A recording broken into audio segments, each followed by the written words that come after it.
দর্শক এই মুহূর্তে ভোলা থেকে যুক্ত হচ্ছেন সহকর্মী আরিফ হোসেন লিটন। লিটন, ঘূর্ণিঝড় রেমালের প্রভাব কেমন দেখছেন ভোলায়?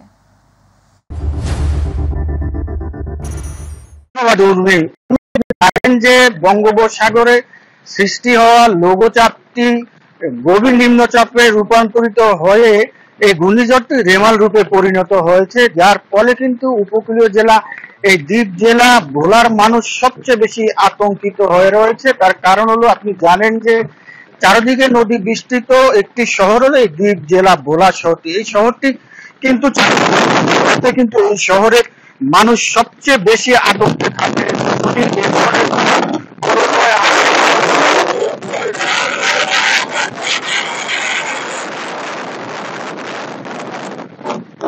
জেলা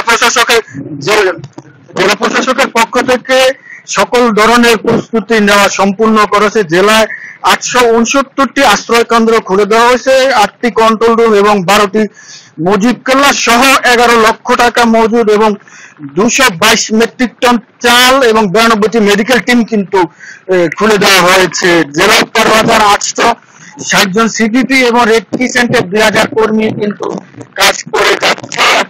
এছাড়া ভোলার যে একটি বিষয় জানার কি, ভোলার যে নিম্ন অঞ্চলগুলি রয়েছে অর্থাৎ মনপুরা, চরপাতিলা, চরপুকরি, মুকরিসহ যে সমস্ত নিম্ন অঞ্চলগুলি রয়েছে, এই নিম্ন অঞ্চলগুলির মানুষের এই অবস্থা যখন হয় তখন এই নিম্ন অঞ্চলের মানুষ থাকে সবচেয়ে বেশি আতঙ্কের মধ্যে। যার ফলে কিন্তু এখানে যে প্রশাসনের পক্ষ থেকে নিম্ন অঞ্চলের মানুষকে নিরাপদে আনার জন্য কিন্তু সকাল থেকে কাজ করে যাচ্ছে কোস্টগার্ড, নৌপুলিশ সহ কিন্তু এই নিম্ন অঞ্চলের প্রায় 5,000 মানুষকে কিন্তু নিরাপদ আশ্রয় নিয়ে এসেছেন বলে আমাকে সূত্রে যেমনটা জানানো হয়েছে। আপনাকে আরেকটি বিষয় জানিয়ে রাখি যে 10 নম্বর বিপদ সংকেত থাকাতে কিন্তু ভোলা, ঢাকা এবং ভোলা, মৌজুদ চৌধুরী, লক্ষ্মীপুর রোডের সকল ধরনের নৌযান চলাচল বন্ধ রাখা হয়েছে। তারপরেও কিন্তু এই দ্বীপ অঞ্চলের মানুষ নদীর সাথে যুদ্ধ করে, উপকূলে এই সমস্ত ঝড় তুফানের সাথে যুদ্ধ করে বেঁচে থাকে বিধায় কিন্তু তারা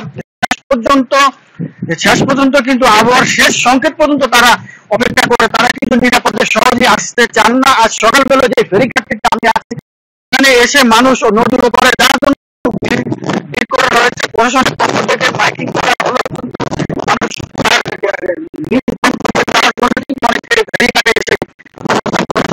প্রশাসনের পক্ষ থেকে কিন্তু প্রশাসন আগে থেকে প্রস্তুতি নিয়ে রেখেছে। 3 কেস করে মূলত প্রশাসন প্রস্তুতি নিয়ে রেখেছে এই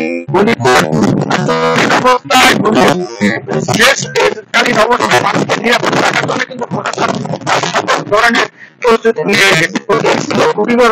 আমার ভোলা থেকে সর্বশেষ খবর কর্মী।